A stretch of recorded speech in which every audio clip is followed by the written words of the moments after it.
আমাদের একজন শিক্ষামন্ত্রী আমরা পেয়েছি, স্ট্যান্ডবাজিতে উস্তাদ এবং টেন্ডারবাজিতে উস্তাদ।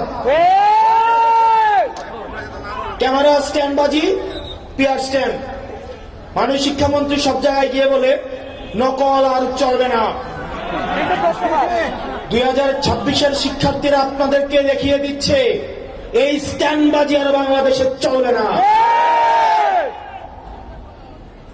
হাঁটু সমান পানিতে, বুক সমান পানিতে 2026 সালের এইচএসসি পরীক্ষার্থীদের আপনি ডুবিয়ে ডুবিয়ে আপনি পরীক্ষা দিতে বাধ্য করেছেন। এবং একটা পরীক্ষার প্রশ্ন আপনি প্রণয়ন করেছেন, আপনি পরীক্ষার প্রশ্নের মধ্যে 2টা সৃজনশীলে আপনি ভুল দিয়ে রেখেছেন। একটা পরীক্ষার্থীর তখন মানসিক অবস্থা কি ধরনের হয় একবার চিন্তা করেন। সে যখন দেখে প্রশ্নপত্রে ভুল, সে যখন নিজে চেষ্টা করে পরীক্ষায় উত্তর মিলানো, পরীক্ষা দিয়ে এসে হয়তো বুঝতে পারে প্রশ্নপত্রে ভুল, সে যখন উত্তর মিলাতে পারে না, তখন পরীক্ষার মধ্যে কি ধরনের মানসিক অবস্থা তৈরি হয় একবার চিন্তা করেন।